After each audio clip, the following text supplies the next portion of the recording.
I hate to break it to you, but those assets you're frantically guarding, they aren't wealth. They're essentially just pending liabilities. Wait, hold on. Are you insane? We're scraping by just to save every penny for the future. How can savings be a liability? That is literally the foundation of security. I'm not talking about your pathetic bank account. I'm talking about your intellectual assets, specifically that treasured collection of ancient mysteries, cosmic connections, and lost civilizations you hold so dear. You treat these beliefs like gold bars, signs of a hidden, advanced history that elevates humanity. But under the lens of circular capitalism, they are just unprocessed cognitive debt. What you call alien intervention is actually just evidence of prehistoric boredom and, well, inefficient resource management. Wow. Okay. That's immediate hostility, even for you. You're dismissing the greatest wonders of human history. Stonehenge, the Great Pyramid, the Moai of Easter Island, the perfect spheres of Costa Rica, as boredom. These are structures that defy physics. They defy the primitive tools of the time. To say that believing in a galactic heritage is debt, it's insulting. It's stripping the world of wonder and just ignoring the data on the ground. Wonder is just a fancy word for a lack of data. And frankly, your belief in ancient aliens is a symptom of modern capitalist brain rot. You've lost the ability to understand labor without a paycheck. Because you wouldn't stack rocks without a direct deposit, you assume our ancestors couldn't either without, anti-gravity lasers. It is a projection of your own laziness. It's not laziness. It's physics. Look at the evidence. We aren't talking about stacking pebbles here. We are talking about the technical disconnect. Take the megaliths at Baalbek in Lebanon. You have the stone of the pregnant woman estimated at over 1,000 tons. 1,000 tons! And the trilithon stones, which are actually lifted into a wall, weighing 800 tons each. And your point is? My point is that we, with our modern cranes and hydraulics, would struggle to move those today. And you're telling me that guys in loincloths with hemp ropes and log rollers move them miles uphill? The friction coefficients alone make it impossible. The ropes would snap, the logs would be crushed to pulp. It demands a technological explanation beyond heave-ho. Impossible. That word again. Your outrage is noted and classified as noise. Let's isolate the bug here. This isn't about magic. This is a conflict between the romantic delusion of alien intervention and the cold, hard reality of social engineering through public works. That is the most soul-crushing sentence I have ever heard. Public works? You think the Great Pyramids and Stonehenge were, what, infrastructure projects? Exactly. They were social dampeners. Let's dissect your so-called impossible technology. You ask, how could primitive people move stones weighing hundreds of tons? That question itself reveals your time-performance bug. You are a slave to cost consciousness. It's not cost consciousness, it's reality. If I told you to go outside and move a 10-ton block of granite with a rope and a log, you couldn't do it. I couldn't do it because I have an hourly rate, but you are applying modern constraints to an ancient system. In the modern world, we think that costs too much money or takes too much time, so it is impossible. But in the ancient context, money did not exist, and time was for all intents and purposes infinite. Time isn't infinite if you're starving or trying to survive. Ancient life was brutal. They didn't have leisure time to just play with rocks. That is a misconception. They weren't starving during the off-season. This is the base building theory. Imagine an agricultural society like Egypt or the Indus Valley. The harvest is done, the granaries are full. You have 10,000, maybe 20,000 able-bodied men sitting around with nothing to do for 3 or 4 months while the Nile floods. Okay, so they're on break. No. In a primitive hierarchy, on break is a catastrophe. Idle men are a security risk. They start fights. They plot rebellions. They destabilize the hierarchy. They have excess caloric energy and nowhere to direct it. So the solution is, hey guys, let's drag a rock across the desert. Precisely. It is a caloric sink. You initiate an impossible project, to exhaust the workforce. You burn off their excess energy, so they are too tired to overthrow the king. It creates a unity of purpose. Human unity and fear of authority are sufficient power sources. You don't need anti-gravity technology when you have 10,000 guys who are terrified of the chief and have literally nothing else to do for 20 years. That is such a cynical view of humanity. You think our ancestors were just slaves to busy work? You think the Great Pyramid, a structure aligned to true north within 3/60ths of a degree, was just a gym for restless farmers? I think it was an incredibly effective state-building exercise. If you get 20,000 guys pulling on a rope, they stop being individuals and start being a state. The stone is irrelevant. The act of moving the stone is the product. I dispute that the stone is irrelevant. Look at the precision. You mentioned brute force, but brute force doesn't explain the details. Look at the Serapeum of Saqqara. You have these massive granite boxes weighing 70 to 100 tons inside a cramped tunnel system. The surfaces of these boxes are flat to within a fraction of a human hair. They have perfect 90-degree internal angles. And You try creating a perfect 90-degree internal corner in granite, which is incredibly hard, using a copper chisel and a stone hammer. It's physically impossible. You need a high-speed drill or a sonic tool. You need advanced metrology just to measure it, let alone cut it. You're telling me a bunch of tired farmers just accidentally achieved laser-like precision because they were bored? it's not accidental. It's obsessive. It is the result of a brute force obsession. This is another concept modern minds fail to grasp. If you rub two rocks together for 10,000 hours, they will be smooth.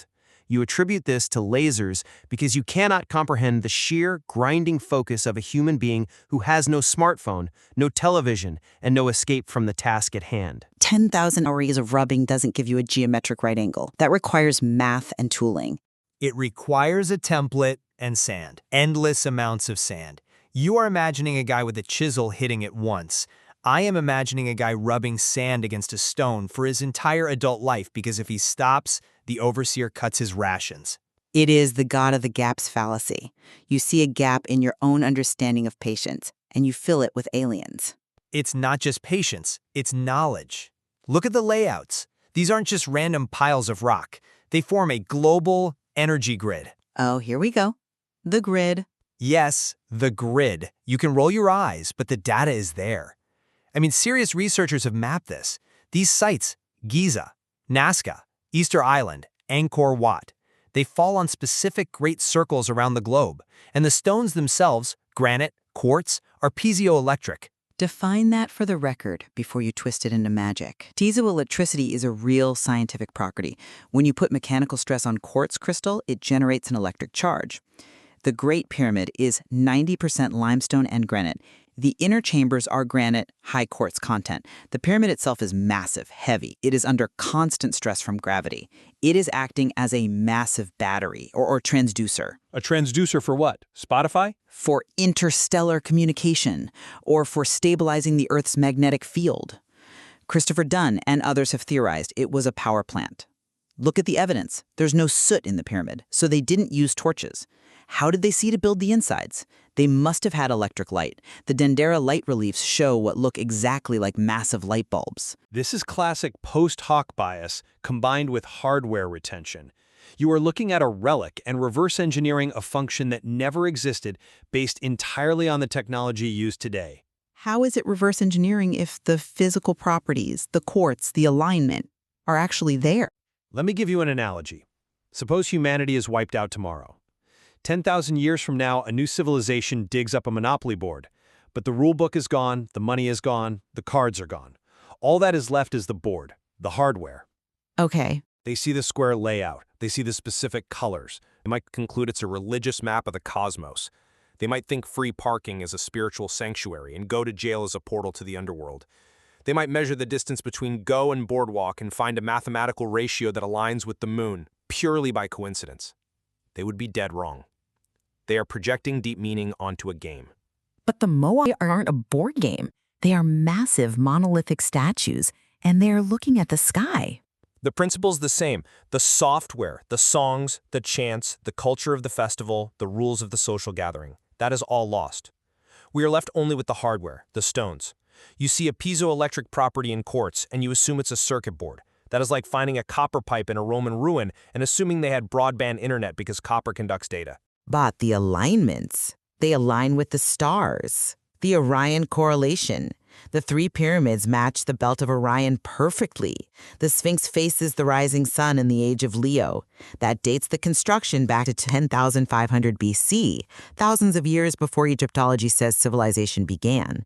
That implies a lost, advanced progenitor civilization. Or it implies that they looked up. Of course they align with the stars. They didn't have Netflix. The sky was the only screen they had. If you stare at the sky for 40 years, you're going to notice where the sun rises on the solstice. Marking that spot isn't advanced astronomy, it's basic observation. You are trivializing everything. You call it observation, I call it a connection to the cosmos. And what about the Moai faces? Why do they look like that if not to depict the sky gods? The elongated features, the strange expressions, they don't look like the local people. Because of style. Because of the limitations of the material. Or maybe that was just the aesthetic trend of the century. You are engaging in pareidolia, seeing patterns in faces where there is only stylistic choice. You claim the Moai are looking at their home planet. I tell you, building these things was the ancient equivalent of doom scrolling or SNS, social networking services.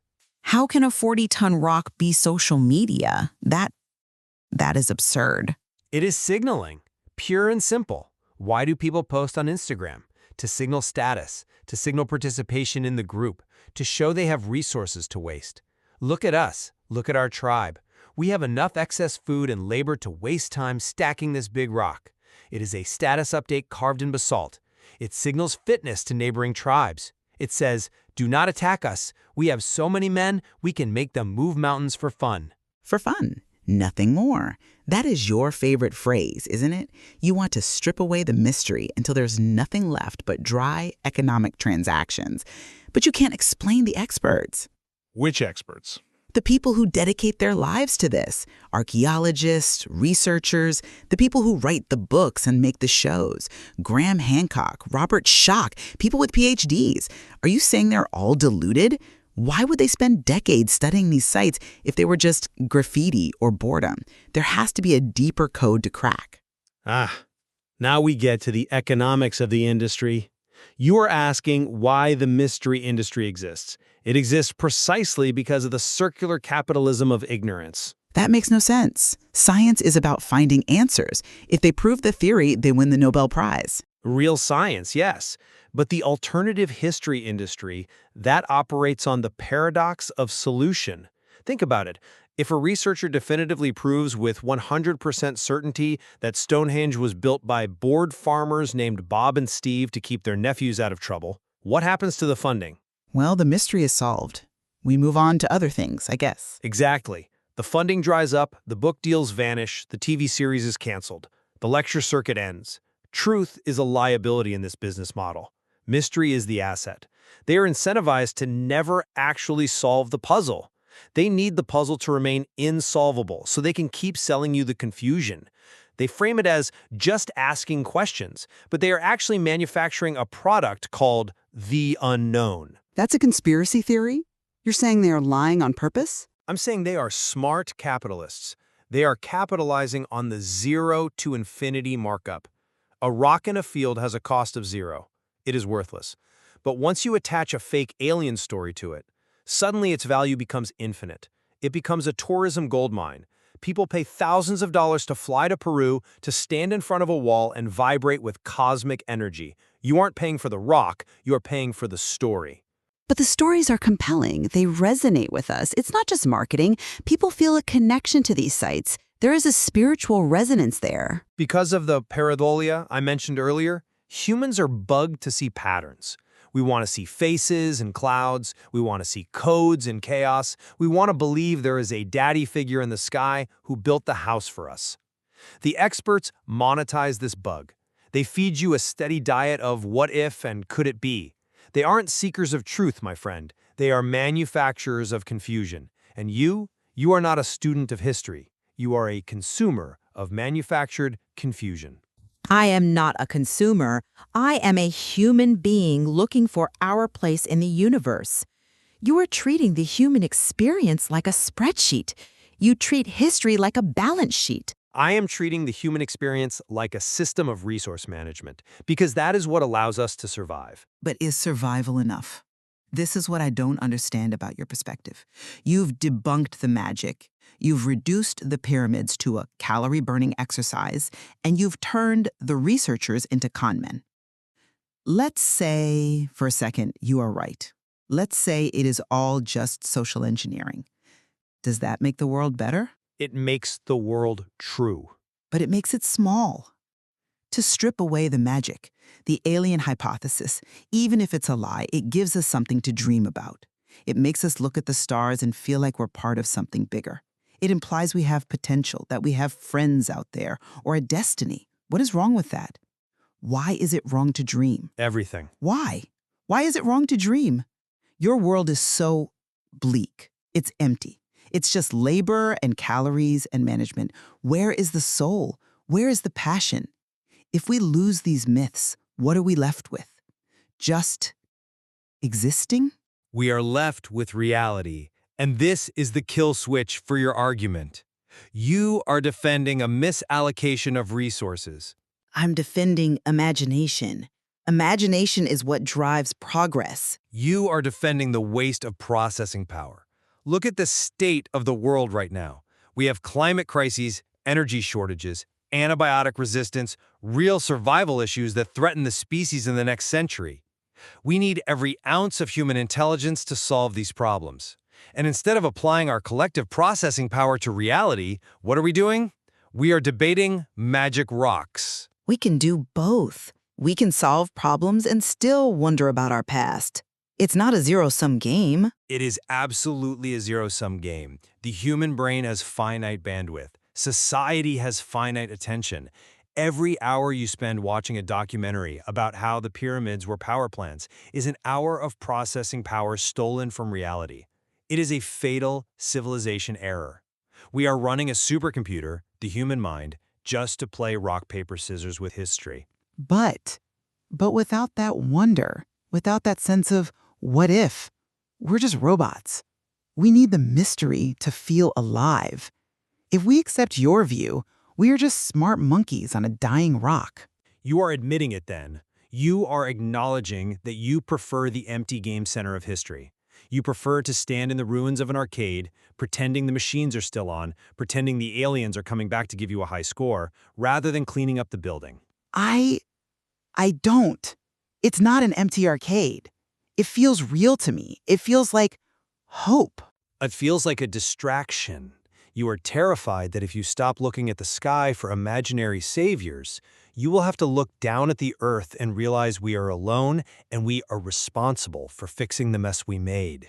You use aliens as a shield against responsibility. I don't want it to be just us. I don't want the pyramids to be just fear and boredom. That's so small. Small is real. Big is a lie you pay for. Your sense of wonder has been diagnosed. It is a cognitive inefficiency, a bug in the system that prevents you from optimizing for survival. I don't know what to say to that. It just feels cold. Subject's resistance collapsed. Discussion terminated. Isolating the bug.